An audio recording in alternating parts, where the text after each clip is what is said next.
竹さんの方のYouTube はちょっと興味があるんですけど、ありがとうございます。見てくださって。いや、そもそも我々映画とかも撮影が本業なんで、さあ YouTube やるかっていうとスッと機材が出てきちゃうんですけど、すごい本当に私は今日3台ある YouTube 初めて見ましたよ。本当にカメラが3台あると思って。その YouTube やろうと思って、こういうね撮ってもらうところでたどり着くのはどうやって普通の方されてるのかなっていうのは。そうですよね、本当に一番最初は私もともと書評家文芸評論家っていう仕事をしていたので、本を出すっていうところを、この何ですかね、こう名前でいろいろ発信するようになった人だったので、なんかコロナ禍ぐらいの時に書評系 YouTuber っていう方々が結構出てきたりとか、TikTok で本を紹介してそれがすごい話題になってるっていう方が出てきて、なんか動画ってやばい、やんなきゃいけないのかな、でも動画って本当に何から始めたのがいいのかわからないっていうところから、なんか最初はPC のZoom の画面あるじゃないですか、あれを録画して YouTube にするっていう荒技から始めて、Zoom がコロナ禍で布教したところだったので、でもなんかこう全く音が聞こえないみたいな話を家族からダメ出し受けたりとかしてそうなんですよ。でそっからなんかソニーの ZV-1 っていうなんか Vlog に使うみたいなのを買ったんですけど、そもそも手ブレがするっていうことに気づいて、そっかカメラってブレるんだみたいなことに気づきで、やっていくうちにちっちゃい今も使ってらっしゃるオズモポケット買ったりとかしながらやって、でも本当に私最初やっぱ YouTube やって一番気づいたのが話の面白さとか、こう面白いこと喋れてるかどうかとかが一番気になってたんですけど、そう思って YouTube をアップロードすると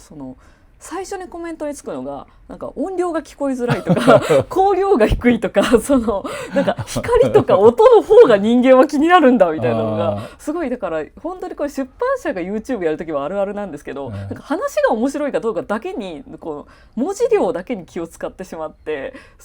画面絵作りみたいなところに全く意識が向かなくてで動画って絵だわみたいな気持ちに気づいて、でそれをやっていくうちにもう本当に動画ってもう送るだけでも一苦労じゃないですか、ギガ数が。で毎日動画をアップロードされているテレビの方とか、ましてや映画2時間みたいなのとか、もうこの世のあらゆる動画産業へのリスペクトが増しました、それやってみて。まず送るだけでも大変っていうことにびっくりして最初。だからドトールのなんかWi-Fi で PC でアップロードしようとしたらアップロードできないんですよね、動画って重いので。だから本当にテキストってなんて楽なんだっていうのを意識したりしてますなので今はカメラマンさんをこう外で撮るときはお願いして、自分で撮るときはこうDJ オズモをこうなんか本の上とかに立てて今だにやってますね。まさにでもこう必要に駆られて、そういう機材を買ってっていうところですよね。いやだから今すごい時代に突入したなと思っていて、ちょっと前までスマホが動画撮れるようになって、いよいよこうカメラとかどうなっていくんだろうみたいなところで若干心配してたんですけど、逆に一般の、人たちがこう自ら動画発信みたいなことを始めてくれたおかげで、多分カメラメーカーとか多分逆にね、異次元に潤ってんじゃないかなって確かにこの DJ オズモポケットとかすごいちっちゃいじゃないですか。ちっちゃいですね。最初これ出てきた時ってどう思われたんですか？なんか私結構びっくりしたんですよ、最初見た時、ちっちゃくて軽っと思って。最初全く同じ感想で、ちっちゃくて軽っていうで少し操作してやばって思って、これやばいもんが出てきたなっていう、ちょうど撮影現場で出会ったんですよ。そうなんです。でいやこの機能はプロにとってはまずいでしょっていう、いろんなことをカバーしてしまうんで、勝手に例えば顔をこう認識してくれるとかっていう、顔を認識して追尾するってことは、逆に手ぶれ的な動かしをしてもブレないんですよね。そっか、逆に、ずっと同じところをこうどこ行ってもこう素人からするとめっちゃありがたいです、そうなんですよ。ぶれないから。それまでプロだと結構な装備でやってたものがこの小ささで出てきたんで、なるほどね、恐ろしいものが出てきたなっていう。面白い。早速使い始めたりして、はい、結構役に立ってますね、プロでも。そうなんですね。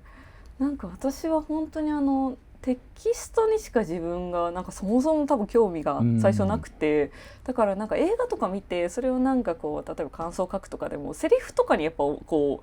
うなんていうんですかね、思いがいっちゃってたんですけど、自分が動画やり始めてからなんか光がすごいみたいな感じにすごいなったりして、その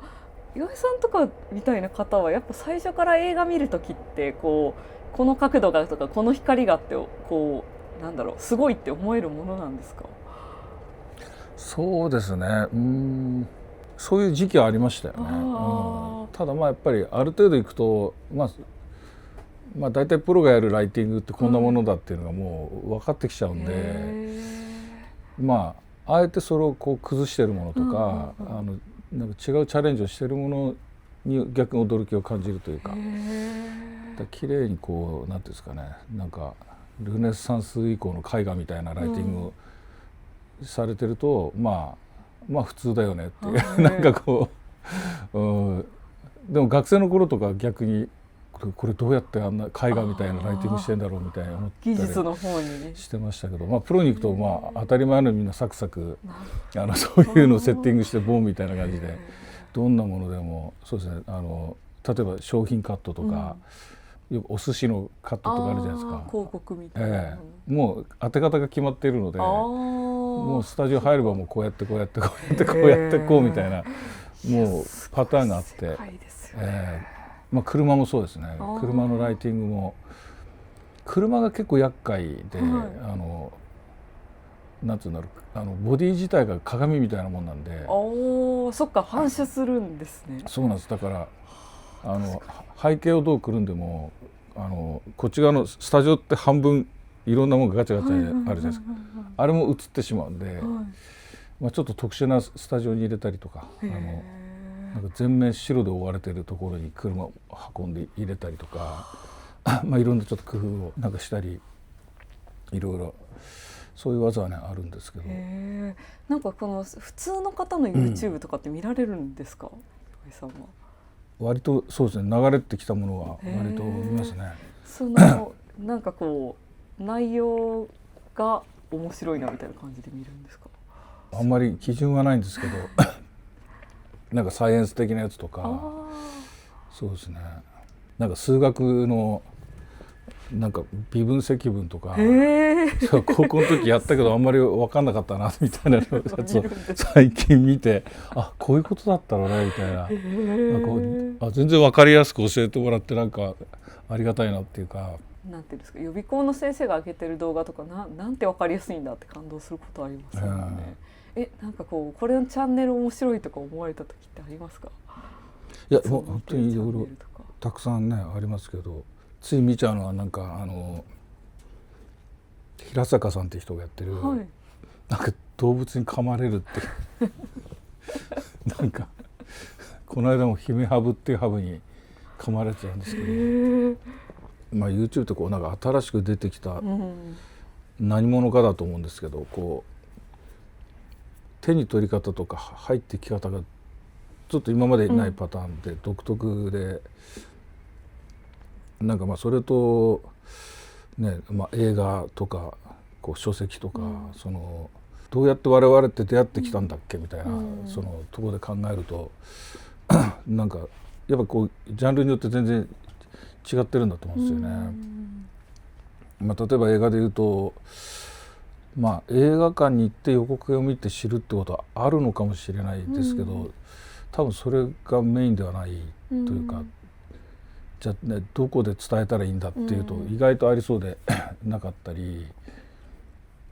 書籍なんかだと、本屋さんで出会うっていうね、局面もあるし、なんかカタログ的なものとか、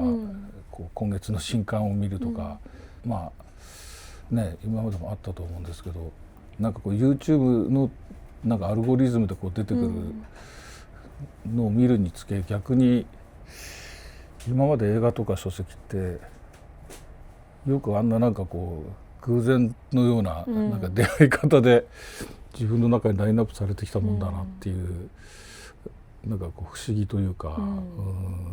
私もその最近すごい衝撃を受けたのが、その YouTube とか TikTok で本を紹介している方がおっしゃっていたことに、その TikTok とかで例えば本を紹介するってなると、作者名を言わない方がいいんだっていうことをおっしゃってたんですよ。で例えばだからこう宮部みゆきさんのこの本が出ましたとか、新刊が出ました、東野圭吾さんの新刊が出ましたっていうふうに、例えば書店に行くとこう普通は出会ってきたし、自分もやっぱりこう東野さんの新刊出たんだ買おうとか、そういうふうにこう読んできた部分が本好きとしてはあったんですけど、逆にそういうこうアルゴリズムでの出会い方だと、このどんでん返しがすごいとか、この伏線回収がすごいっていう言い方の方がこう本好きじゃない方にも届くし、おすすめされやすいからいいんだっていうことをおっしゃっていて、すごい時代だなと思って、なんか作者名がある意味こう関係なくなっていくというか、このなんか泣けた映画があるらしい、じゃあ行ってみようみたいな世界に入ってるのって、こう文化系のカルチャーとかだと、なんか固有名詞こそがなんぼみたいなのがあってなんぼっていう感じの世界だったので、なんかすごい違うものが今入ってきてるなっていう感じがあるんですよね。なるほど。確かになんか本屋大賞とか割とそっちよりかもしれないですよね。で芥川賞直木賞とかはまあ、作品に与えてるんだろうけれど、でも作家の方がやっぱり、作家寄りなイメージで、そういう意味で言うと、なんかこう岩井さんってやっぱりこう監督名で本当にお客さんを映画館に連れてくる、なんかもう日本になんか十何人かの多分一人だと思うんですけど、そういう自分の作るものとこう自分の名前みたいなところのこうバランスとかって考えられたりしますか？私は結構自分の本の例えば内容タイトルがあるけど、自分の例えばこう名前とか顔写真がでかすぎるとなんかノイズではって思っちゃったりするんですけど、そういうのは思われたりとかしますか？いいとこ悪いとこやっぱり多分ね あると思うんですけど、名前を自由に変えていいんだったら毎回でも変えたい、そうなんですか。やっぱりあとなんか新しいことをやるときに、まあ例えば最低でも映画と小説と音楽みたいになったときにまあ、全部変えといた方が楽かなみたいな感じは昔もあって、音楽の時にペンネーム使ったりしたとあったんですけど、まあいろいろやっていくうちにジャスラックってところからいろいろ使わないでくれっていうなんかお叱りがあってですね、あるんですね。でその時にまあしょうがないっていうんで、まあ実名に変えたんですけど、まあやっぱりやってみて気づくんですけど、一般の人たちって自分を含めてある人に対するイメージってそんなにたくさんカード持ってなくて、こうレッテル1枚貼ったら次へ次へっていうか、一人につき1レッテルみたいな、まあそれがある種の限界でもあったりして、だから一人の人に2つ以上のレッテルを費やすってことがあんまり起きないっていうか、だからまあ映画監督ってレッテル貼られてしまうと、まあ、他の活動をやってもまああまり刺さらないっていうか、同じようなことにはならなかったりして、そのギャップっていうんですかね、だから多分作品数でいうと映画より小説の方が数多いと思うんですけど、まあそれは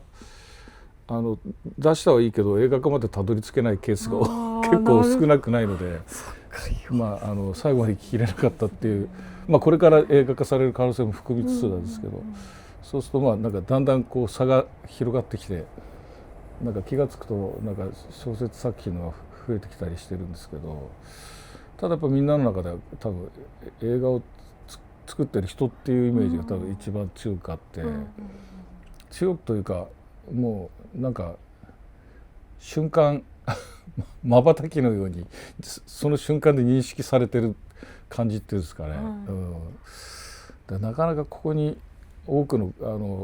我々の業界の人たちが抗っていろんなことにトライするんだけど、なかなかそこをなんかこう強く、ね、アピールするっていうのは骨が折れるというか、だからまあ結構みんな諦めがちだし、まあ個人的にはまあそうは言ってもやらせてもらえてるんでやれる限りは続けてるって感じで、まあいろんなことにトライはするんですけど、まあそういう意味でなんていうんですかね、そういう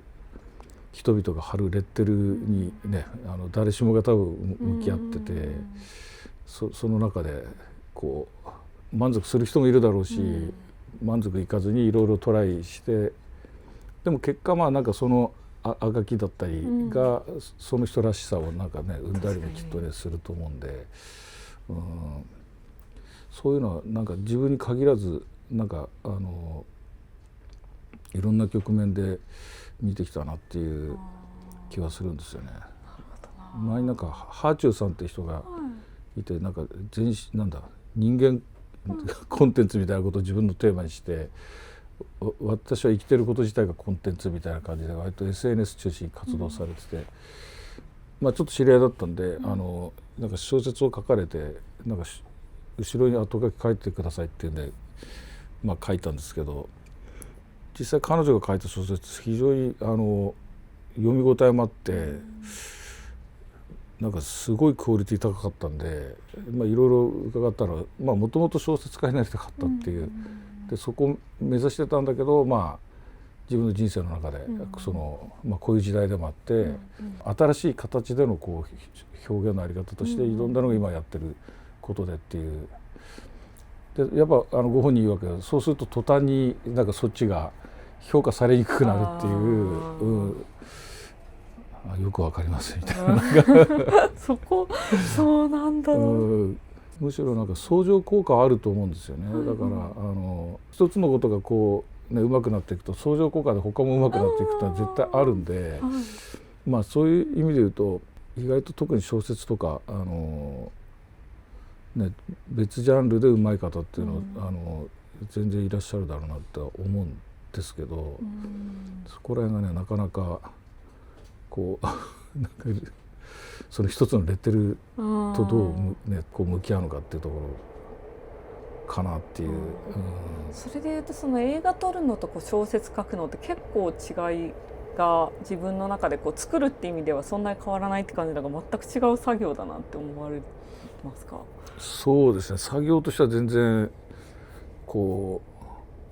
全然ではないですけど、なんか違うものですね、やっぱり。まあすごく分かりやすいポイントで言うと、小説ってなかなか行ったり来たりできないっていうか、こっち行ったらあっち行ったりっていうのはまず行きづらい、で認証変えづらい、一つの章の中では最低で、まあ、一応一つの認証で確かに、まあ技術的にできなくはないんだろうけどちょっと混乱します。そうですね、なかなか難しいですよね。だからそれに対してまあ、例えば映画だと複数の認証を使うことは不可能ではない、そっか、視点が変わるの案外全然それはあるんですよね。まあ、例えば小説だと、ね、主人公 A が私として語ってたとしたら、私が知り得ないことは何一つ描けないというか、映画のシナリオで書いたものの中でもこの人だと描けないところがゾーンが出てきてしまって、なるほど、あえて書こうとすると誰かに聞いたとか何か言い訳つけないとそこが描けなかったり、確かに。でそれでもまあ例えばナレーションで 2,3 人ぐらいまではナレーションつけられると思うんですけど、もっと自由なのが漫画の方で、漫画のナレーションって本当自由で、確かに漫画はなんだろう、敵キャラがナレーティングしてる時とかありますからね。わかりますわかります。あとなんか上野千佳さんの漫画とかだとこう過去からのなんかナレーションだけ未来からやってくるみたいなのがあったりしますね。こう時系列が。そうなんですよね。だから一例で言うと「ナルト」って漫画で、ガーラっていうキャラクターがいて、で敵キャラにデイダラっていうのがいて、でデイダラ初登場のシーンで、もうすでにデイダラのナレーションなんですそうだった、だって初登場でこっちはもう馴染みのあるキャラクターで、そのキャラクターは一切語らず、こっちの敵キャラの方がブツブツ喋ってるっていう、こうすると絶対この新しく出てきたデイダラが勝つんだろうなっていうそしたらやっぱりそうだったみたいなね、なんかありましたね。だから漫画自由だなっていう、同じことを普通に映画でナレーティングを行ったり来たりできるかっていうと意外と難しかったりするんで、あんまりだからナレーションも使われないというか、確かに、だからどっちかっていうとこう三人称でその語られることが多いと思うんですよね。なので自由に行ったり来たりこうできて、なんだろう、例えば「バベル」って映画とか、その前のなんだっけ21グラムかとか群像劇ですよね、が可能になるっていうか、でじゃあそれを小説でねどう書こうかっていった時に、三人称で書けば書けるわけですけど、その文字で書いてる以上、映像じゃないし描写じゃないので、誰かが書いてるわけですよ。でその限りにおいて文章で三人称って不可能で、聖書ですら書き手の名前がね、確かにこの人が言いましたっていう、マタイの福音書とかでこの人が書いてますっていうのがね、表示されてるわけで、なので本当の意味での三人称って多分技術的に不可能なんじゃないかっていう。そうですね、そう思いますし、私は結構文学言葉の好きなところって、その人のある意味脳内がダイレクトに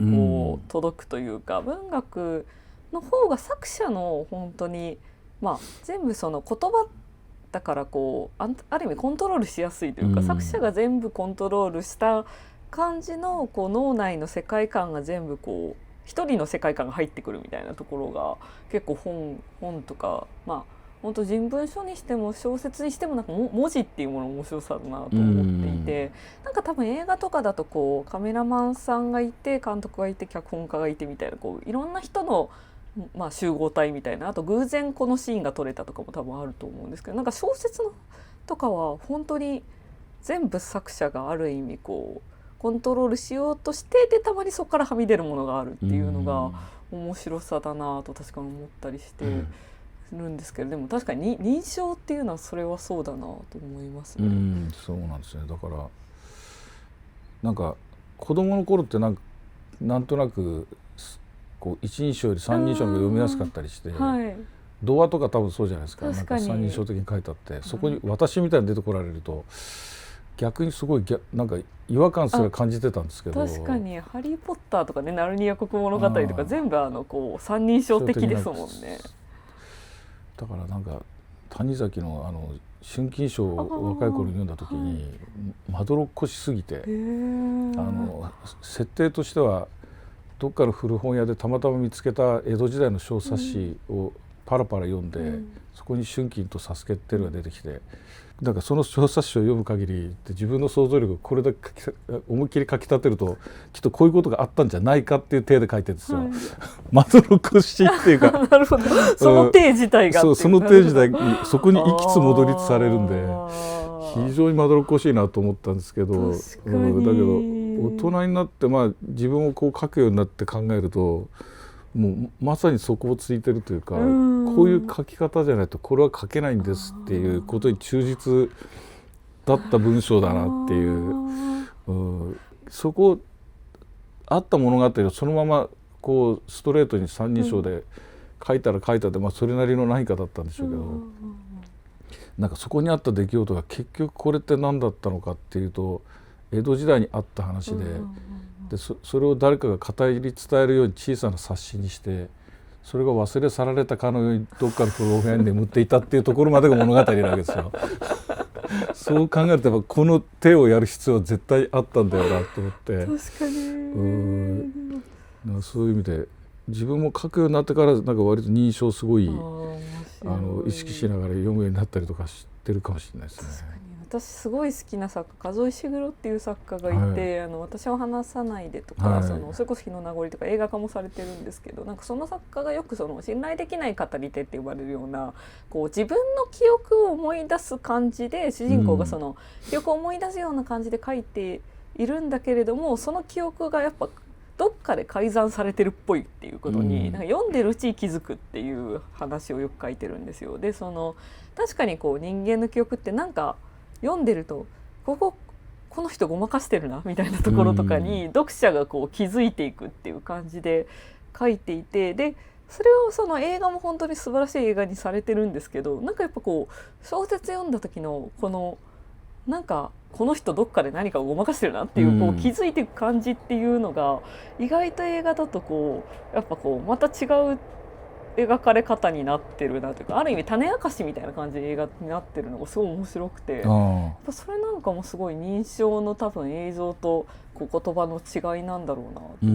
ますね。ちょっと待ってくださいね。あ、今村夏子さんとか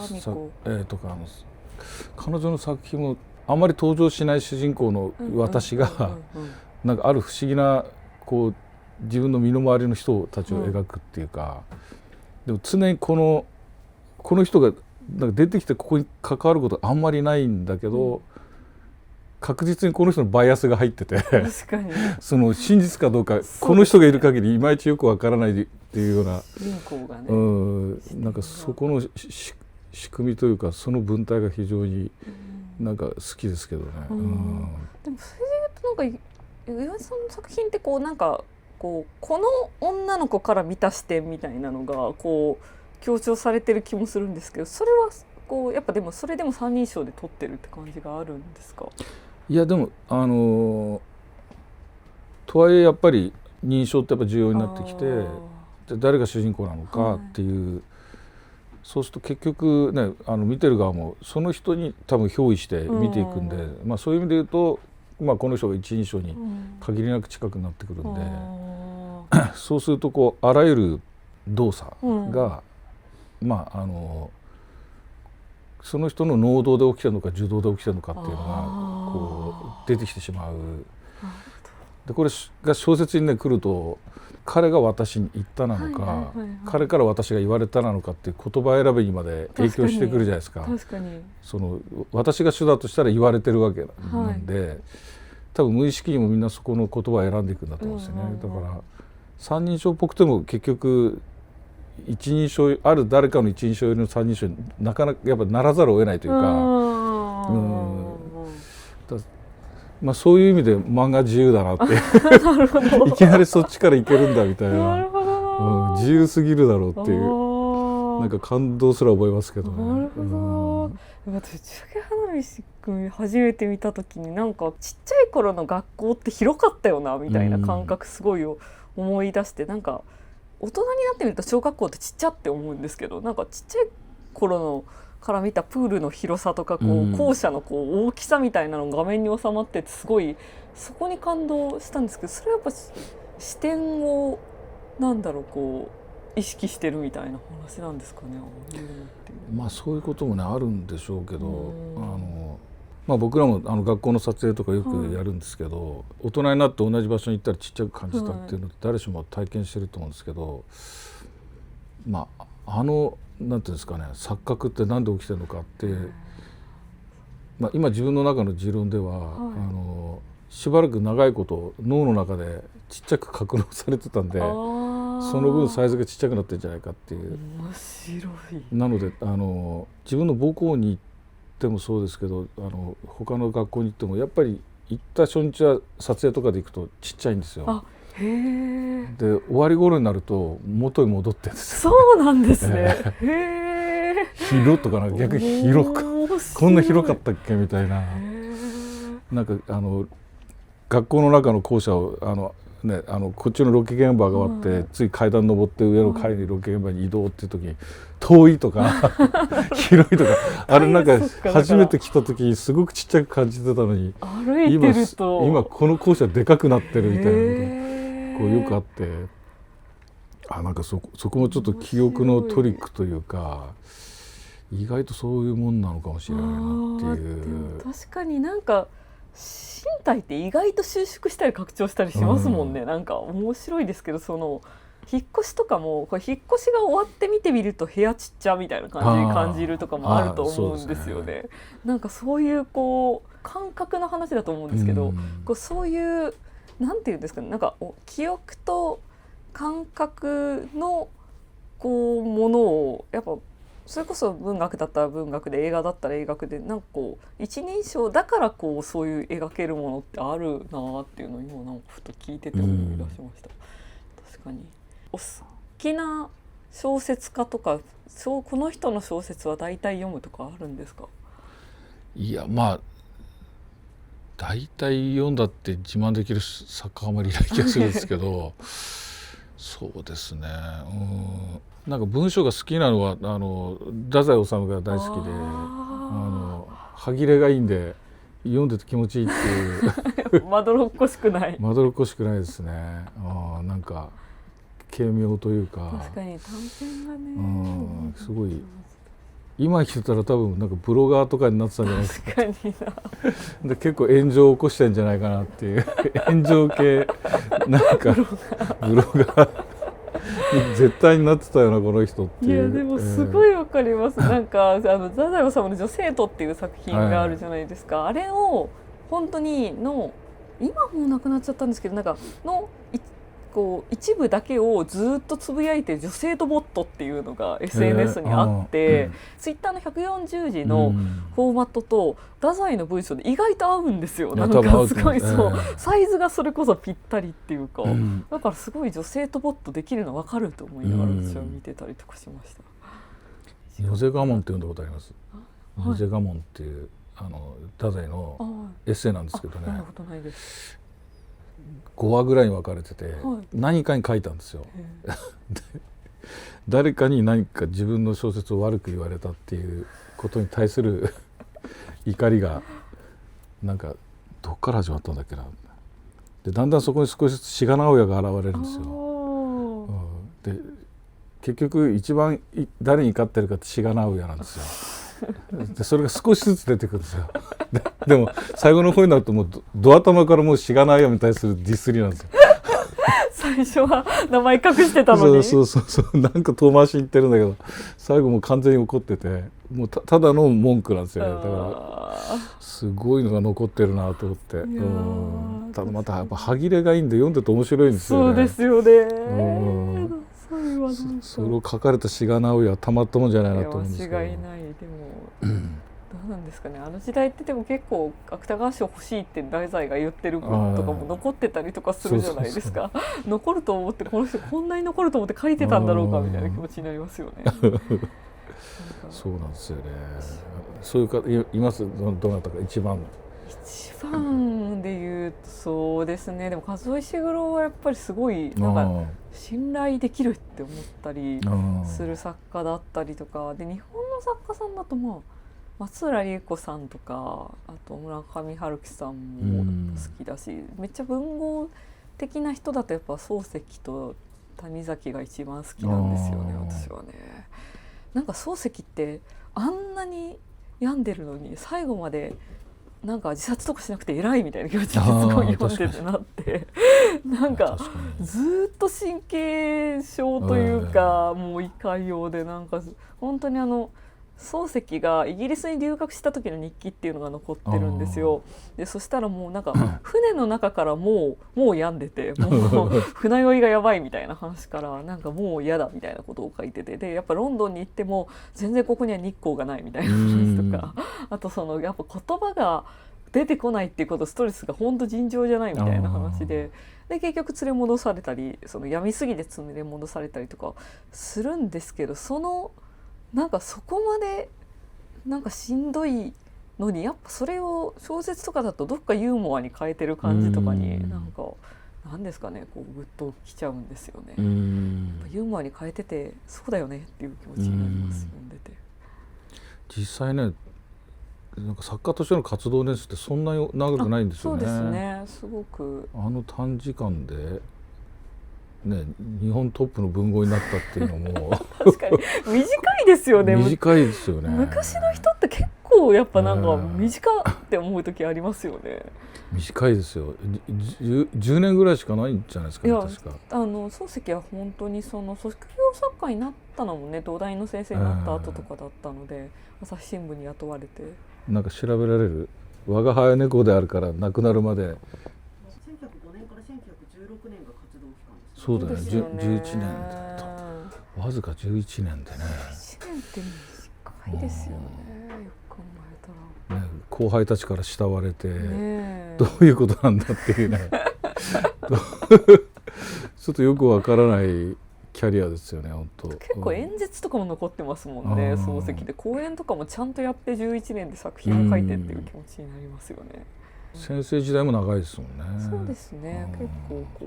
う漱石でも先生時代もなんか今ちょうどそれこそ「バケバケ」って朝ドラやってますけど、小泉八雲の後任で漱石って来るんですよね。は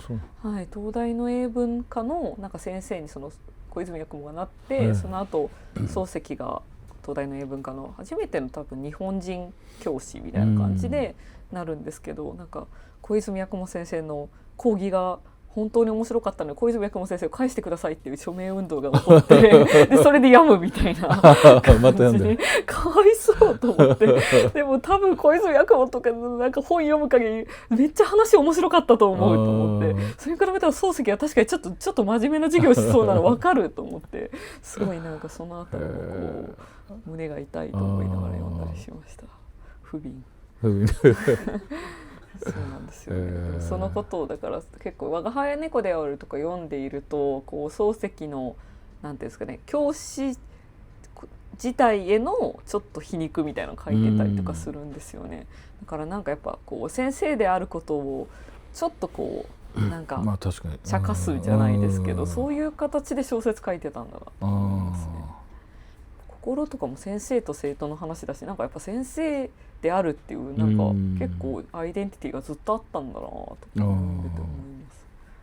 それこそ文豪の作品とか読んでて、これ自分だったらこう書くとかこう取るとか思われたことってありますか？そんなにそういう感じではないですか？そうですね。